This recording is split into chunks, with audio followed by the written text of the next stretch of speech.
Hi friends, आज मैं आप लोगों के लिए एसएससी जीडी 2022 के मैथ के कुछ प्रश्न लेके आया हूँ। तो चलिए शुरू करते हैं। तो पहला प्रश्न है, 10 केजी बेहतर किस्म वाले चावल में 5 केजी घटिया किस्म वाले चावल मिला दिया जाता है। बेहतर किस्म और घटिया किस्म वाले चावल की कीमतें क्रमशः 85 रुपया और 46 रुपया है। मिश्रण का प्रति केजी औसत मूल्य ज्ञात कीजिए। तो प्रश्न में कहा गया है कि 10 केजी जिसका क्रय मूल्य है 85 रुपया प्रति केजी और 5 केजी जिसका क्रय मूल्य है 46 रुपया प्रति केजी।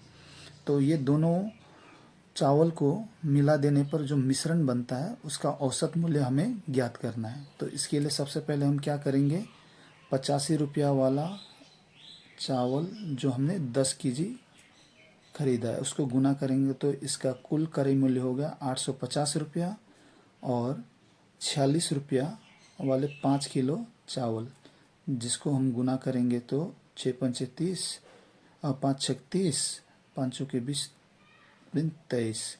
तो हम इसे जोड़ते हैं तो कुल हो गया 1080 रुपया क्रय मूल्य। तो इनमें हमने कुल कितना 15 केजी चावल खरीदा है। तो अब इसी का औसत मूल्य पूछा गया है। तो औसत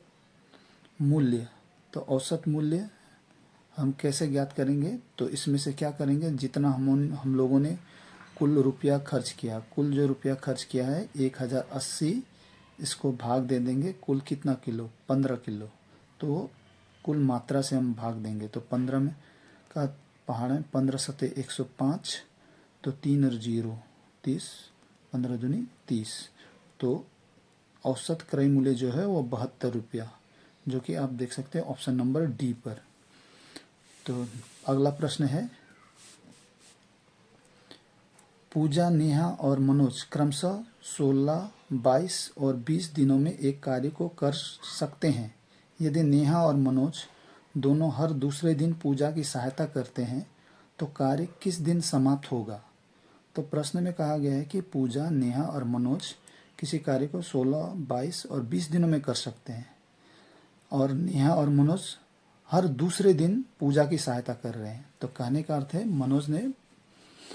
कहने का अर्थ है कि पूजा पहले काम करती है। तो सबसे पहले हम इनका कार्य क्षमता निकालेंगे। तो सबसे पहले हम लिखेंगे पूजा जो है 16 दिनों में कर लेती है।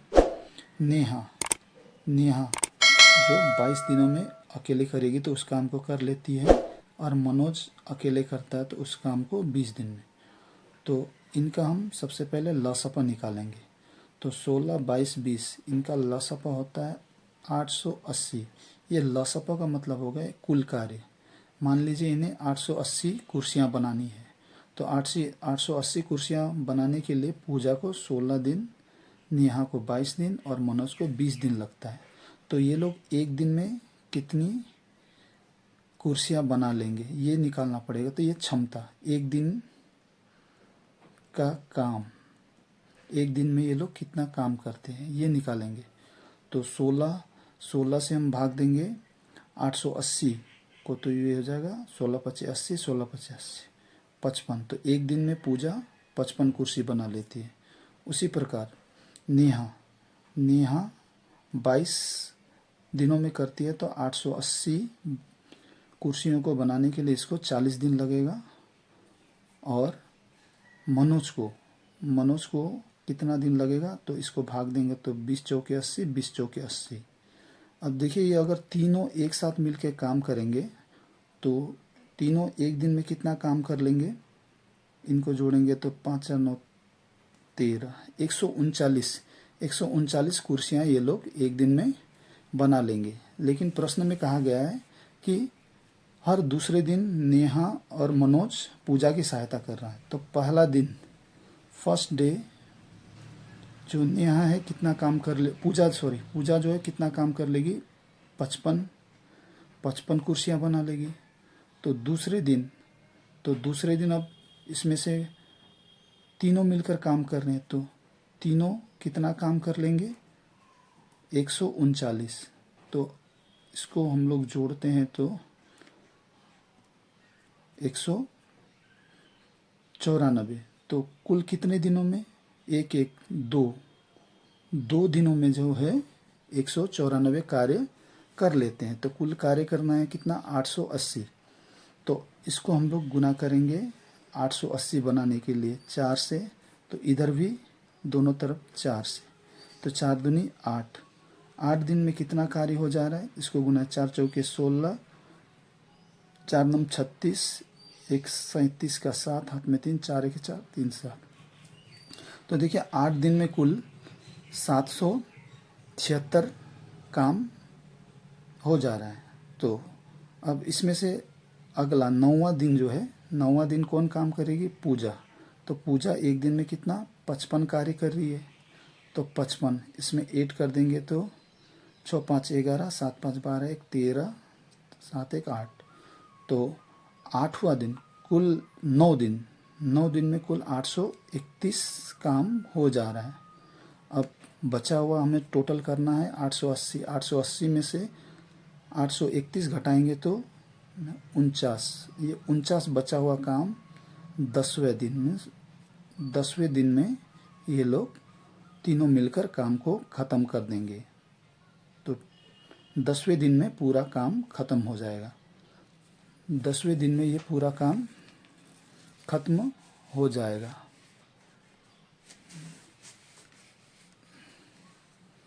दसवें दिन में पूरा काम खत्म हो जाएगा।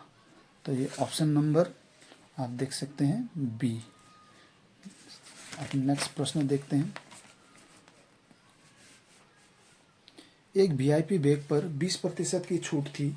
अनुपम ने एक बैग खरीदा, उसे नगद भुगतान पर 8% की अतिरिक्त छूट मिली।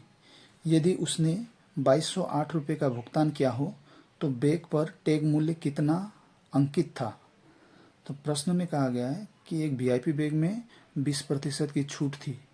अनुपम ने उस बैग को खरीदा और नगद खरीदने पर उसे 8% की छूट मिली। तो और उनका खरीदा हुआ मूल्य जो है वो 2208 रुपये है। तो इस तरह के प्रश्नों को करते समय अंकित मूल्य हमें निकालना है।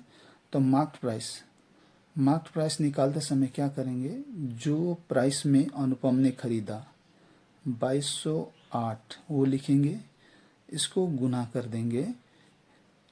कितनी बार छूट मिला है, 2 बार, तो 2 बार इसको 100 से ऊपर गुना करेंगे और इसको भाग दे देंगे जो छूट उसे मिला। जैसे 20% का छूट, तो 100 में से 20 को घटा के 100 में से 20 घटाएंगे तो 80।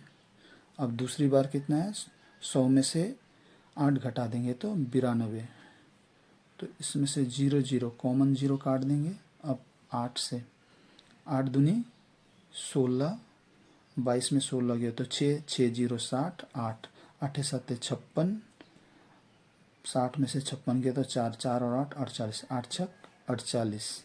अब देखिए 92 से काटेंगे तो ये 3 बार में कट जाएगा। तो 92 से 3 बार में कट गया, 300 और 10, 10 और 100, 1000, 1000 को 3 से गुना करेंगे तो 3000 रुपया इसका आंसर हो। अब अगला प्रश्न है, यदि कोई धनराशि 3 वर्षों में 64/27 गुना हो जाती है तो प्रतिशत चक्रवृद्धि ब्याज की दर क्या है। तो प्रश्न में कहा गया है कि 3 वर्ष में कोई मूलधन जो है वो 64/27 हो जाती है, तो चक्रवृद्धि ब्याज की दर हमें ज्ञात करनी है। तो इसके लिए सबसे पहले देखिए प्रश्न दिया गया है, मिश्रधन बटा मूलधन A/P लिखेंगे, जो कितना है 64/27 है। 64/27 है। तो ये कितने वर्षों के लिए, 3 वर्षों के लिए। तो हम क्या करेंगे, A/P का क्यूब कर देंगे। तो इधर वाले संख्या को भी हम लोग क्यूब संख्या में बदलेंगे। तो ये क्या हो गया, 4/3 का क्यूब। तो दोनों में क्यूब क्यूब कॉमन काट देंगे। इसका मतलब क्या हो गया, अब बचा हमारे पास A = 4, P = 3। कहने का मतलब है मेरा मूलधन जो है वो 3 रुपये है। 3 रुपये जो है वो मिश्रधन 1 वर्ष में 4 रुपये बन जा रहा है। तो मेरे लिए ब्याज कितना हो जा रहा है, तो 4 में से 3 घटाएंगे, 4 में से 3 घटाएंगे तो 1, मेरा 1 ब्याज बन जा रहा है, 1 रुपया। तो ब्याज निकालने का फॉर्मूला हमें मालूम है, ब्याज गुना 100 भाग जो इसका मूलधन, जो मूलधन कितना हो गया 3 रुपया। तो 100 को हम लोग 3 से भाग देंगे तो ये पूर्णांक में आ जाएगा 33.1/3%, जो कि ऑप्शन नंबर ए पर है। अगर मेरा वीडियो आप लोगों को पसंद लगा तो प्लीज़ लाइक एंड सब्सक्राइब कीजिएगा। Thank you so much.